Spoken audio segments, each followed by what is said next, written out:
साथ ही इस वीडियो को ज़्यादा से ज़्यादा लाइक करें, कमेंट करें, शेयर करें और चैनल को सब्सक्राइब करना ना भूलें।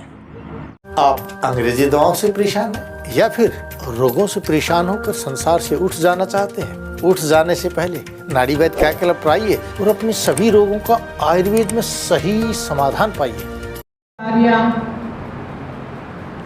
आप सबको मैं बहुत बहुत बधाई देती हूँ, शुभकामना देती हूँ कि आप लोग यहाँ आते हैं और इतने अनुशासित तरीके से इस शिविर को आगे बढ़ा रहे हैं। जो बातें आपको सिखाई जा रही हैं बहुत ही अच्छे तरीके से श्रद्धा के साथ आप उनको सबको उनका अनुकरण कर रहे हैं। तो आप एक बार अपने लिए जरूर ताली बजाएं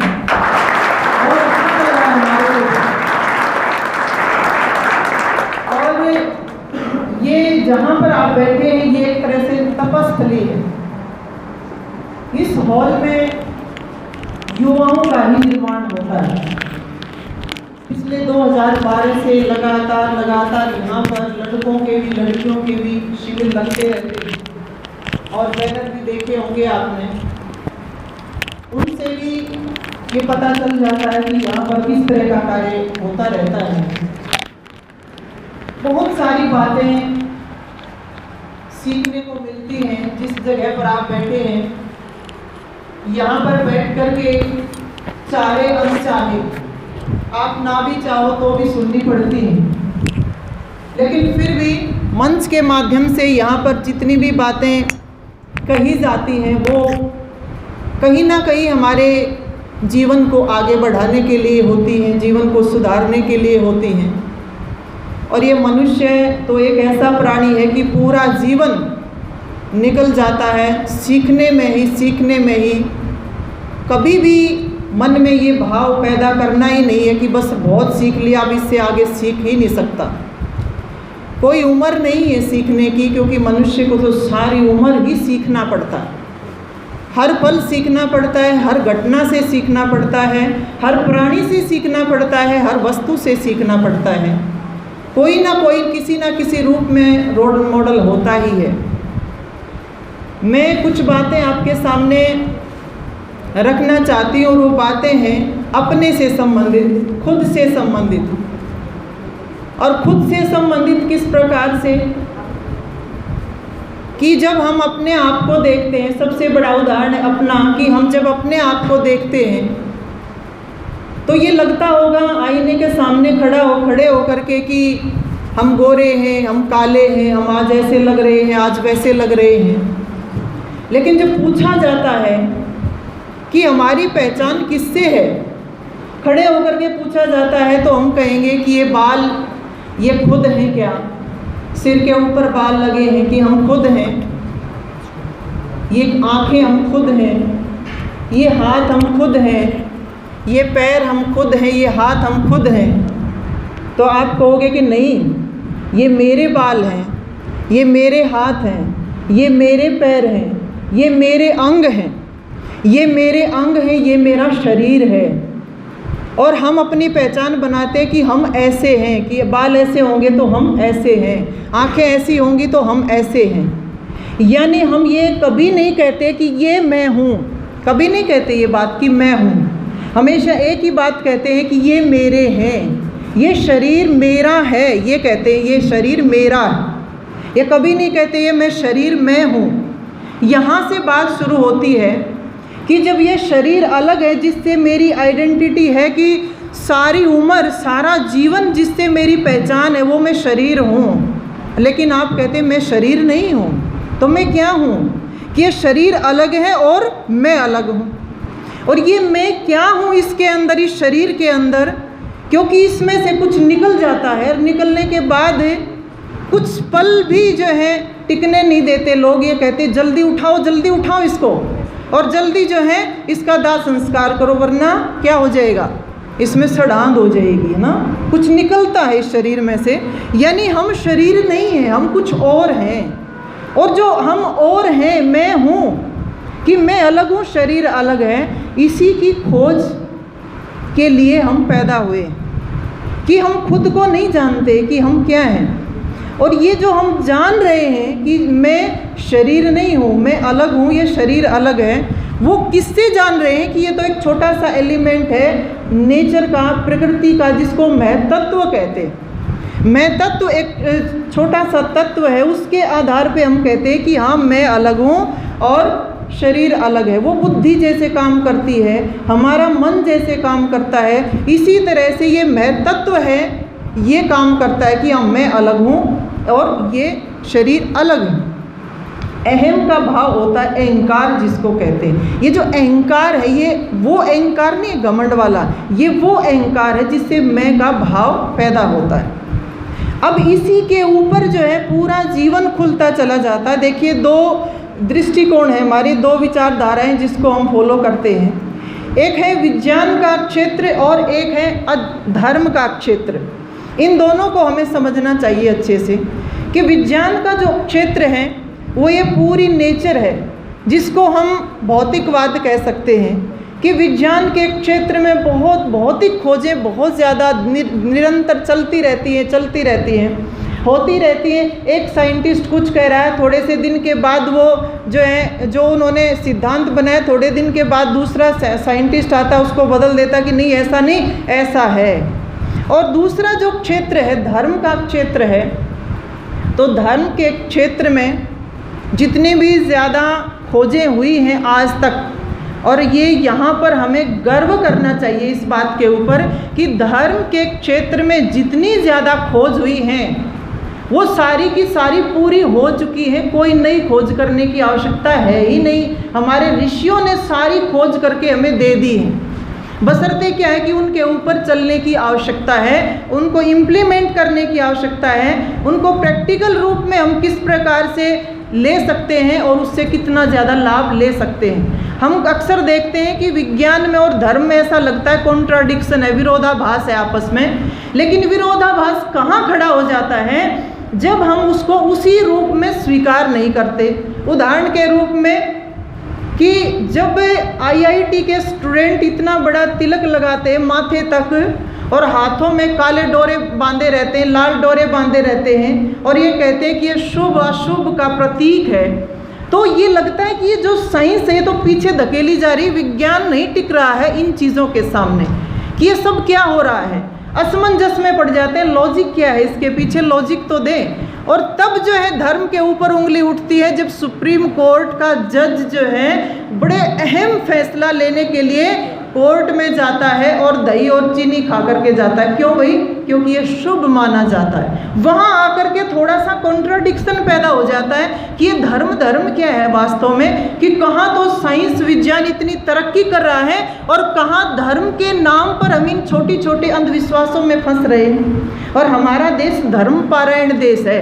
यहाँ भारत के इस डीएनए में जो धर्म समाया हुआ है, और बाहर जाते हैं तो वहाँ विज्ञान है।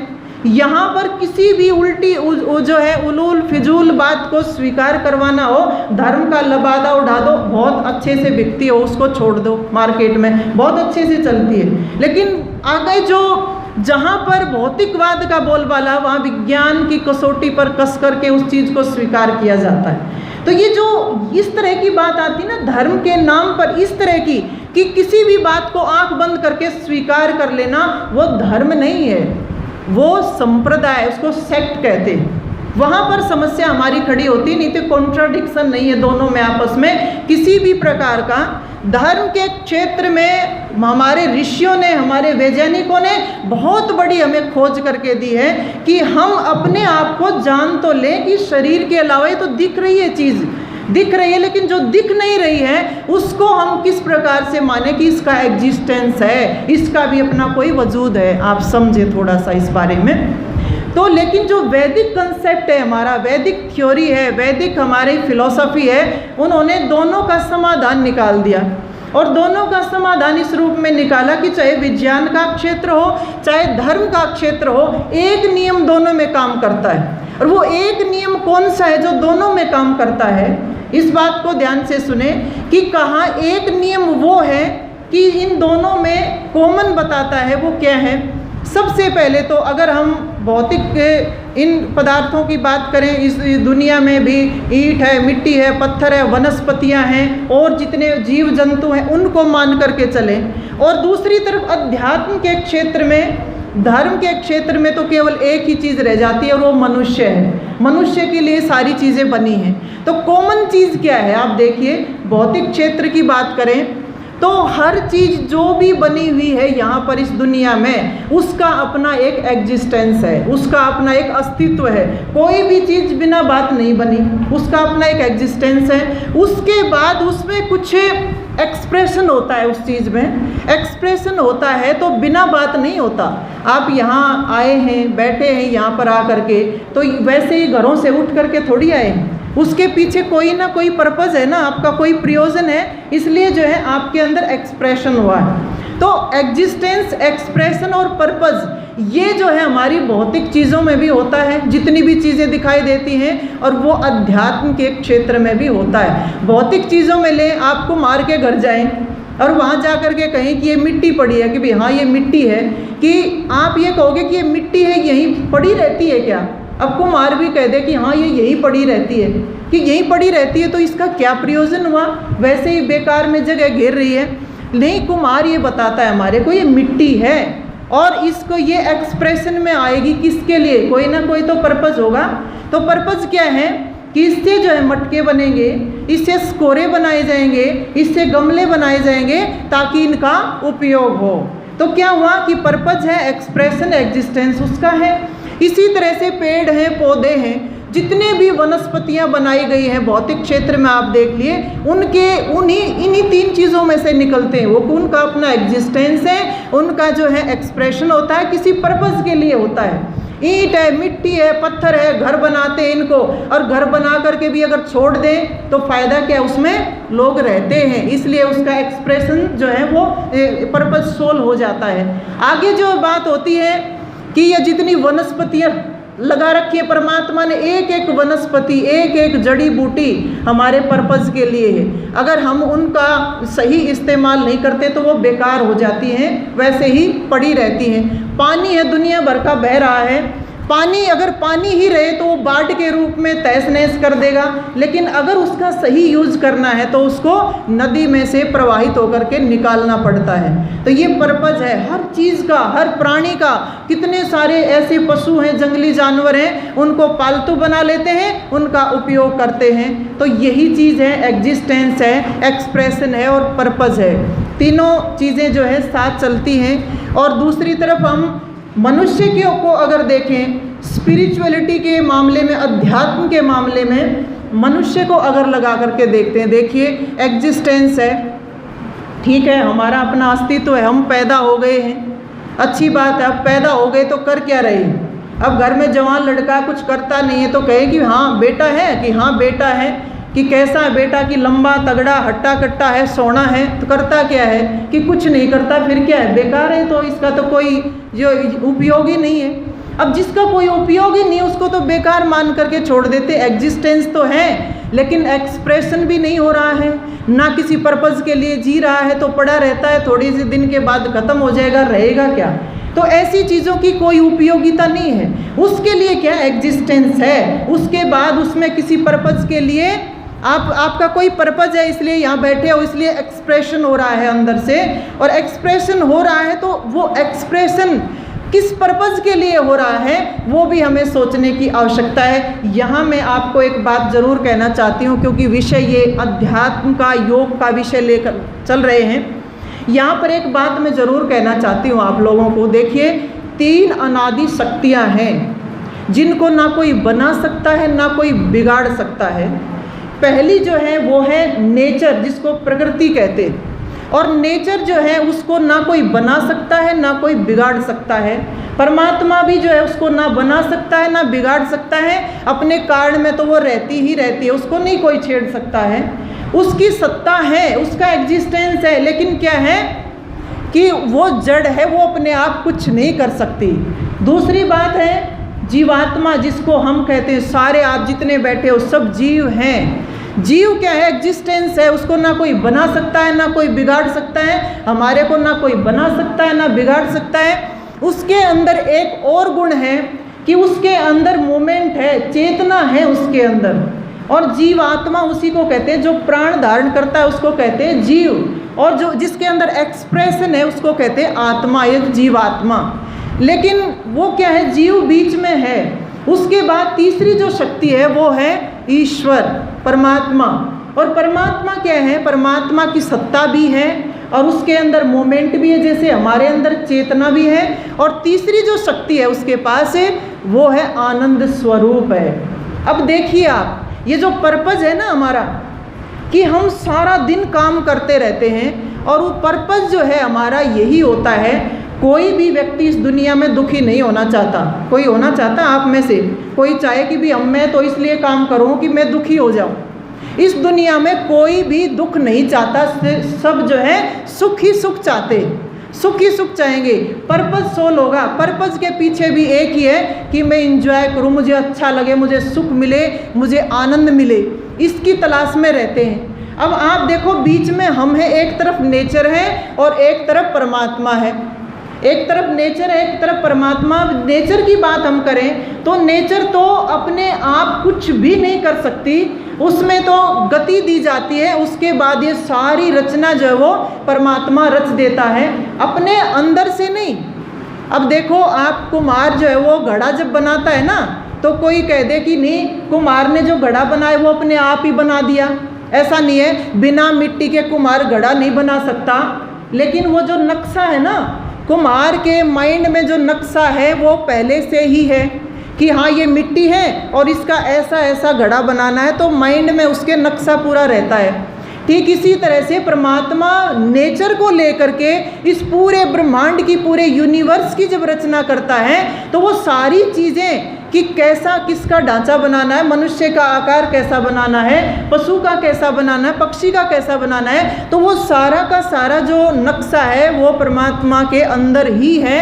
तब जो है इस नेचर को लेके परमात्मा सारी दुनिया को रचता है। अब थोड़ी सी मोटी सी बात मैं समझाना चाहती हूँ कि इस नेचर में 5 जो आपको चीज़ें दिखाई देंगी, आकाश है, वायु है, जल है, अग्नि है, पृथ्वी है। ये 5 तत्व हैं और 5 शक्तियाँ हमारे अंदर काम करती हैं। 5 शक्तियाँ कि इसमें आकाश में शब्द है और इसी तरह से हमारे कान में शब्द है। आकाश में शब्द है इसलिए हम कान से सुन रहे हैं, हमारे कान में वो शब्द डाल दिया परमात्मा ने। आँखों में क्या है, रूप है, और अग्नि में रूप है। अब जब तक सूरज रहेगा तब तक तो हमारे को दिखता रहेगा, लेकिन सूरज छिप जाता है तो हमारे को दिखता नहीं है। ठीक इसी तरह से जो है हम जो जीभ के अंदर जो है जल तत्व होता है कि हम ज़्यादा भूख लगी होती है, खाना सामने होता है तो क्या होता है, मुंह में पानी आ जाएगा, तो उसमें रस है। इसी तरह से सूंघने की जो बात आती है, नाक में जो है हमारे में जो है गंध है और पृथ्वी में पूरी की पूरी गंध है। इस पृथ्वी में ही, इस धरती के अंदर ही सुगंध भी है और दुर्गंध भी है, दोनों चीज़ें इसके अंदर समाई हुई, वो हमारे नाक में दे दी। और जो है स्पर्श की बात है, वायु में स्पर्श होता है। अब कैसी हवा चल रही है, ठंडी चल रही है कि गर्म चल रही है, कैसी चल रही है, वो जो है इस स्किन से जब टच होती है ना कोई भी चीज़, तब हमें पता चलती। वायु स्किन से टच होगी तो पता चलता है। तो त्वचा इंद्री दे दी हमारी कि इससे इसमें जो है स्पर्श डाल दिया। तो 5 महाभूत जो है पूरे यूनिवर्स में है, पूरे ब्रह्मांड में है, और ये 5 शक्तियाँ जो है वो हमारे शरीर में है। अब इन्हीं से जो है हम बार बार अपना आदान प्रदान करते रहते हैं, हम आपस में जो है जो व्यवहार है वो करते रहते हैं। तो दूसरी बात यहाँ ये है कि नेचर में 5 चीज़ें हैं, 5 महाभूत हैं, और इस शरीर में भी ये 5 शक्तियाँ हैं, ये काम कर रही हैं। तो यहाँ जानने की आवश्यकता ये है कि हमारा जो ये आदान प्रदान होता रहता है, हम सारा दिन ये जो काम करते रहते हैं, डिस्टर्ब ना हो, आप थोड़े सी देर के लिए बैठ जाएं आराम से, कि हम जो है इस नेचर की चीज़ों से ही आदान प्रदान करते रहते हैं, और ये नेचर से ही हमारा शरीर बना है, और ये पूरी की पूरी नेचर में ही हम काम करते रहते हैं। आँखों से देखने का, कानों से सुनने का, जो है जीभ से चखने का, नाक से सूंघने का, त्वचा से स्पर्श करने का काम करते हैं। लेकिन हम क्या कर रहे हैं, हमारा पर्पज क्या है इसके पीछे, कि हमें आनंद मिले, हमें आनंद मिले, हमें सुख मिले, इसी तलाश में हम लगे रहते हैं। लेकिन आप ये देखो कि नेचर में वो चीज़ नहीं है जिसकी तलाश में हम 24 घंटे लगे रहते हैं। नेचर में वो चीज़ नहीं है, क्योंकि नेचर जड़ है, प्रकृति जड़ है, और जिसकी तलाश में हम हैं वो परमात्मा के पास है, वो उस ईश्वर के पास है। हम आनंद की तलाश में हैं तो वो आनंद उस परम पिता परमात्मा का ही गुण है, उसी का स्रोत है। अब इसी तलाश में हम लगे रहेंगे, हम थक जाते हैं। अब हमें लगता है कि आँखों से कोई चीज़ हमें बहुत अच्छी लगती है, हम देखते रहते हैं, कितनी देर देख पाएंगे, 1 घंटा, 2 घंटे, 3 घंटे, 4 घंटे। उसके बाद क्या होता है कि हमारी आंखें थक जाएंगी और कहेंगे बस इससे ज़्यादा अब हम और नहीं देख सकते, और आंखें बंद हो जाती हैं। इसी तरह से कानों से सुनने का काम करते हैं। हमें बहुत ज़्यादा म्यूज़िक किसी को बहुत पसंद है और ये चीज़ें हमें पसंद है, कितनी देर आप सुन पाओगे, सुनते रहोगे, लेकिन एक टाइम ऐसा आएगा कि अब कहेंगे कि अब मुझे कुछ नहीं सुनना, आराम से बैठना है। खाने की बात आती है, हम टेस्ट करते हैं कोई भी चीज़, बहुत ज़्यादा पसंदीदा है कि हमें तो ये चीज़ें बहुत पसंद है खाने में, कितना खा पाओगे, स्वाद और भूख अलग अलग है। ये छोटी से जो है शरीर दिया, इसमें छोटा सा वो पार्ट है, तो खाते रहेंगे, पेट भर जाएगा, लेकिन मन नहीं भरता। मन से ज़्यादा खा लिया तो इतनी वोमिटिंग हो जाएगी, दोबारा उस चीज़ का मन नहीं करेगा खाने का कभी भी। स्पर्श की बात ये होती है, कभी सॉफ्ट कभी हार्ड, इसी तरह से हम जो है स्पर्श करते रहते हैं, लेकिन इनकी अपनी एक लिमिट है, क्योंकि ये नेचर से बने हुए हैं और नेचर के द्वारा ही, नेचर से बनी हुई चीज़ों से ही हम उनका भोग कर रहे हैं।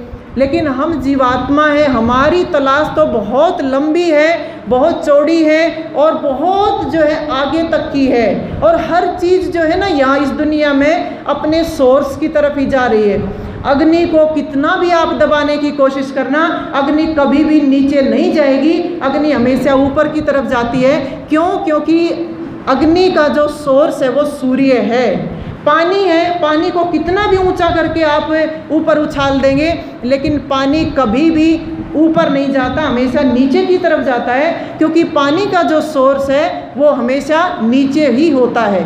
ठीक इसी तरह से हमारी जो तलाश रहती है ना, हर समय एक ही तलाश रहती है कि हमें सुख मिले, हमें आनंद मिले, हमें जो है हम खूब इंजॉय करें, अच्छा लगे हमारे को, और हम इस नेचर में ढूंढते रहते हैं कि हमें वो शांति मिले, हमें वो सेटिस्फैक्शन मिले, लेकिन मिलता नहीं है, क्योंकि वो जो साधन दे रखे हैं ना हमारे को लिमिटेड है। एक लिमिट के बाद वो दुख देना हमें शुरू कर देते हैं।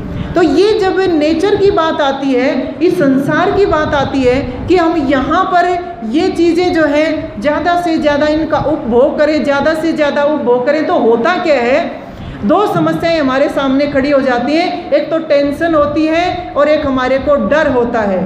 आप किसी भी चीज़ को ज़्यादा पसंद करते हो ना, किसी भी चीज़ को भी, हमारे को पैसे में बहुत ज़्यादा लगाव है, किसी को बच्चों में बहुत ज़्यादा लगाव हो जाता है, किसी को प्रॉपर्टी में बहुत ज़्यादा लगाव है। जहाँ भी जिस भी रूप में लगाव होता है ना, वहीं पर डर होता है, वहीं पर टेंशन हो जाती है, उसको खोने का जो डर है वो बना रहता है हर समय।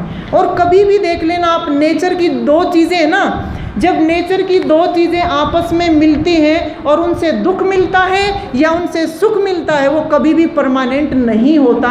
और हम कोशिश करते हैं कि ये परमानेंट बना रहे, इस वजह से हमारे को दुख होता है, बहुत ज़्यादा हमें तकलीफ होती है। तो यहाँ पर थोड़ा सा समझने की आवश्यकता है कि धर्म हमें क्या सिखाना चाहता है। धर्म हमें वो चीज़ सिखाना चाहता है बहनों और भाइयों, जो हमारा सोर्स है, जिसकी तलाश में हम लगातार कंटिन्यू लगे रहते हैं। धर्म हमें वो चीज़ सिखाता है जो लगातार हमें आनंद देता रहता है। और मैंने बताया नेचर में वो आनंद नहीं है, दुनिया की किसी भी चीज़ में वो आनंद नहीं है जिसकी तलाश में हम लग रहे हैं। वो केवल और केवल उस सुपर पावर के पास है, उस परमात्मा के पास ही वो आनंद है। उसके लिए हमें प्रयास करना है, उसी के लिए धर्म का मार्ग बताया गया है। और उसके जो है तलाश कैसे होती है, थोड़ा सा मैं आपको बताना चाहती हूँ कि धर्म जो है हमारे से किस तरह से जुड़ा हुआ है, कि धर्म के बिना हम जी नहीं सकते हैं, किसी भी हालत में हम बेचैन हो जाते हैं। उदाहरण के रूप में आप देखिए कि हम जो है अपने स्वभाव में कब रह सकते हैं। अपने स्वभाव में हम रहेंगे जब हम प्रेम की जो है नफरत की जगह प्रेम में रहेंगे। सोचो आप एक बार, क्योंकि मनुष्य सामाजिक प्राणी है, समाज के बिना उसका काम चल नहीं सकता है। तो समाज में हमें किस प्रकार से रहना चाहिए वो हमारा धर्म सिखाता है, ताकि हम अपनी मंजिल की तरफ जाएं, अपने लक्ष्य की तरफ जाएं और ऐसा आनंद हमें मिले जो कभी भी ख़त्म ना हो। तो उसके लिए पहली जो शर्त है धर्म की, वो शर्त ये है, हमारे ऋषि मुनियों ने बड़ी खोज करके दी है। उन्होंने कहा है कि हम इस नफ़रत के भाव को छोड़ दें, क्योंकि नफ़रत में हम जिंदा नहीं रह सकते, हम राग द्वेष में हम जिंदा नहीं रह सकते, ईर्ष्या में हम जिंदा नहीं रह सकते। हम जिंदा रह सकते हैं तो प्रेम में रह सकते हैं। नफ़रत हमें बेचैन कर देगी, ईर्ष्या द्वेष जो है हमें दुखी कर देगा। और आप देखिए ये जितनी भी सारी इस तरह की व्यवस्था मूलक चीज़ें हैं ना समाज में और देश में दिखाई देती हैं कि ये व्यवस्था अच्छी बनाएं, तो उनके पीछे हिंसा भी होती है। तो पर्पज़ क्या होता है कि अहिंसा का वातावरण हो, सब प्रेम से रहें, सब भाईचारे से रहें। तो हम प्रेम में रह सकते हैं, हम खुशी में रह सकते हैं, लेकिन हम कभी भी नफ़रत में, ईर्ष्या में हम कभी भी जिंदा नहीं रह सकते लंबे समय तक। ये हमारा धर्म है, प्रेम में रहना हमारा धर्म है, जो हमें सीधा सीधा हमारे सोर्स की तरफ लेकर के जाएगा। देखिए सोर्स का रास्ता है, यहाँ से बनता है। दूसरा क्या है, हम झूठ में रह नहीं सकते हैं, सच्चाई में रहेंगे तो जो है हम आगे बढ़ सकते हैं। कितनी झूठ बोलेंगे हम, कहते हैं झूठ बोलना बहुत आसान है, सच बोलना बहुत मुश्किल है। लेकिन एक बार अगर झूठ बोल दिया ना तो कितनी सारी झूठ बोलनी पड़ती है, लेकिन सच्चाई कभी छिपती नहीं है, फिर वो सामने आकर के रहती है। और हम किसको धोखा दे रहे हैं, सोचो आप, झूठ बोल करके किसको धोखा दे रहे हैं, अपने आप को ही धोखा देते हैं। ऑनेस्ट हमें अपने प्रति होना चाहिए, क्योंकि सच्चाई कभी छिपती नहीं है। जितना जीवन में सच्चाई का पालन होगा उतना ही ज़्यादा हम अपने सोर्स की तरफ जाएंगे, उतना ही ज़्यादा हम इंजॉय कर पाएंगे। और जितना झूठ बोलेंगे उतनी ज़्यादा बेचैनी हमारी बढ़ती चली जाएगी, उतने दुख, उतनी तकलीफ हमें उठाते चले जाएंगे और हम अपने सोर्स से कभी मिल नहीं पाएंगे अगर झूठ के रास्ते पे चलते हैं। अगला धर्म हमें क्या सिखाता है, धर्म हमें सिखाता है कि हम कभी भी चोरी में, बेईमानी में, हेरा फेरी में जी नहीं सकते। आप देखिए कितने सारे इस समाज में जितनी समस्याएं दिख रही है ना, वो इसी कारण से दिख रही हैं। नफ़रत का भाव शुरू होता है, झूठ और फ्रेब शुरू होता है कि मन में कुछ है, जुबान से कुछ बोल रहे हैं, शरीर से कुछ कर रहे हैं। तो ऐसे लोगों का कभी विश्वास हो नहीं सकता है। बेईमानी करते, हेरा फेरी इन हाथों से करते हैं, इन हाथों से चोरी इनसे कर रहे हैं, डकैती इनसे कर रहे हैं, किसी का मर्डर इनसे कर रहे हैं, दुष्कर्म इनसे कर रहे हैं, 2 नंबर का पैसा इनसे कमा रहे हैं। तो ये जो भाव है चोरी का, बेईमानी का, हेरा फेरी का, ये कभी भी हमें अपने सोर्स की तरफ नहीं ले जा सकता। ईमानदारी के साथ ये धर्म सिखाता है हमें, कितनी भी कठिनाई आ जाए जीवन में, कभी भी अपने सिद्धांतों से समझौता नहीं करना धर्म हमें ये सिखाता है। धर्म हमें कर्मकांड नहीं करना सिखाता, धर्म हमें अंदर से बदलना चाहता है कि हमें अपने अंदर क्या क्या गुण भरने हैं जिससे हम अपने सोर्स की तरफ जाते हैं। चौथी बात आती है कि हमें अपने जीवन को नियम में और संयम में चलाना चाहिए। और इसके कितने सारे उदाहरण जो हैं हमारे इस भारतवर्ष में मिलते हैं कि यहाँ पर हमारी जो संस्कृति, हमारी जो कल्चर रही है वो भाई और बहन की कल्चर रही है हमेशा। और महर्षि दयानंद जो है 7 साल की बेटी, 7 साल की लड़की को भी जो है माँ कहते थे कि ये मेरी मातृशक्ति है।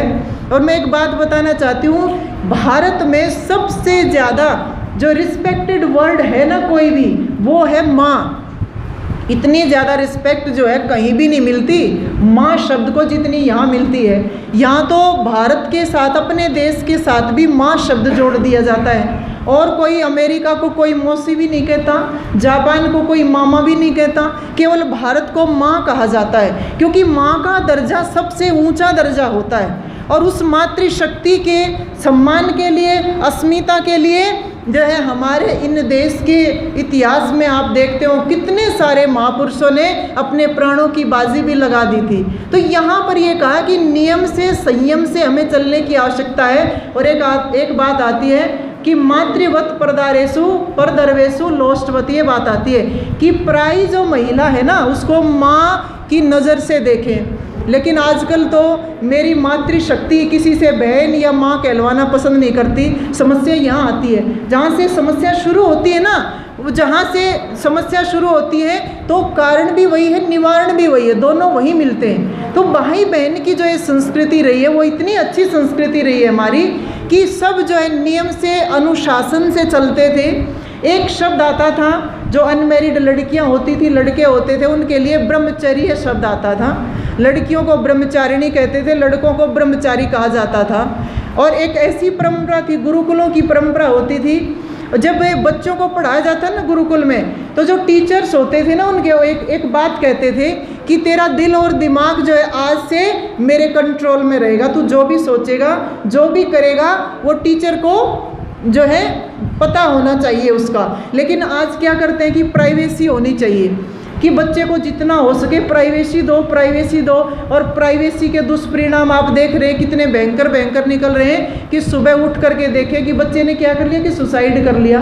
कि कारण क्या था कि पता नहीं, क्यों किसी के बात शेयर करते नहीं हैं। किसी भी तरह से अपनी लाइफ को इतना पर्सनल बना लिया हमने कि हम जो है अपनी उन समस्याओं से जूझते रहते हैं, टेंशन में घुसे रहते हैं। इतने सारे सीक्रेट्स हमारी लाइफ के हो जाते हैं, इतने सारे इकट्ठे कर लेते हैं कि किसी के साथ शेयर भी नहीं करते, क्योंकि है ही नहीं वो इस लायक कि वो शेयर करें। इस ऐसे सीक्रेट्स जो है हमारे हो जाते हैं। ऐसे सीक्रेट्स जो है हम क्रिएट करते ही क्यों हैं जो किसी के साथ शेयर ही नहीं कर सकते, कि शेयर करने में भी हमें शर्म आती है।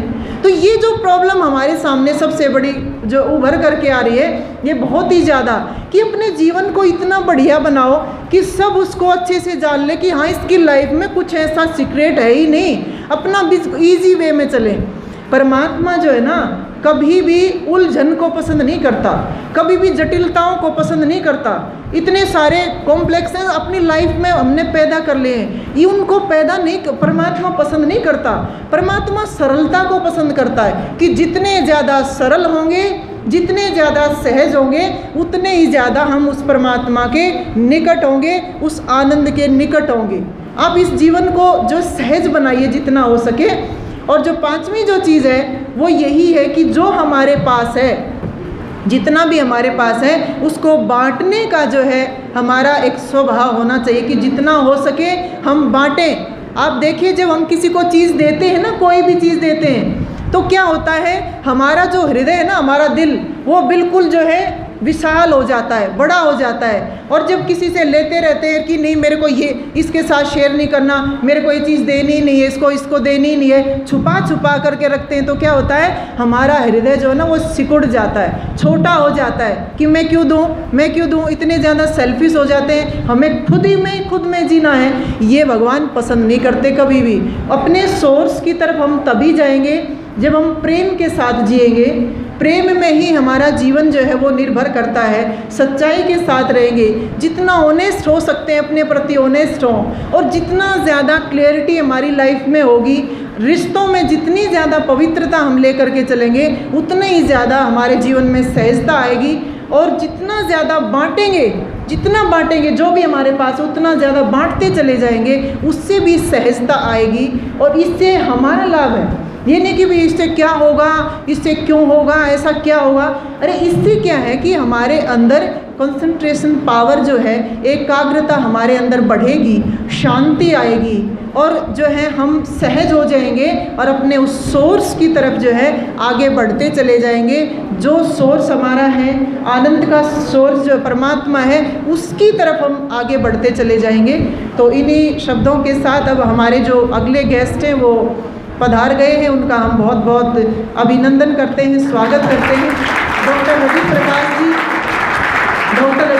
जी, अभी आपने सूचना मिली होगी कि हमारी जो दयानंद चेयर हैं उनके आप अध्यक्ष नियुक्त किए गए हैं। तो आपको बहुत बहुत बधाई है, बहुत शुभकामना है। और आप सबको भी मैं बहुत बधाई देती हूँ, शुभकामना देती हूँ कि इस तरह की जो ये आपके अंदर समाज सेवा का जो भाव पैदा हुआ है, इसको केवल फॉर्मल ना बनाएं, इसको औपचारिक ना बनाएं कि हाँ ठीक है इससे 5% हमें मार्क्स मिल जाएंगे उसके बाद छुट्टी।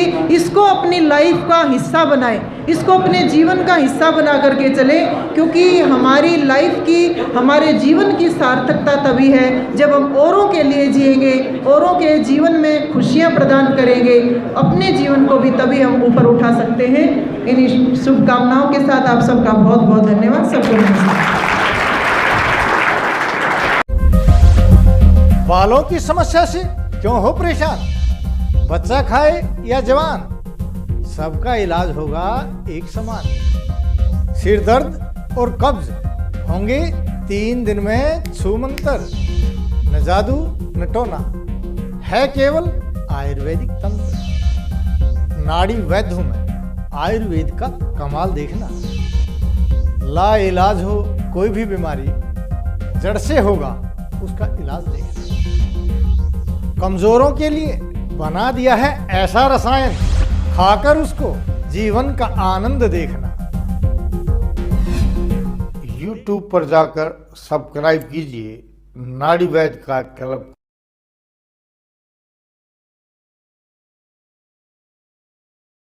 साथियों, इस वीडियो को ज़्यादा से ज़्यादा लाइक करें, कमेंट करें, शेयर करें और चैनल को सब्सक्राइब करना ना भूलें।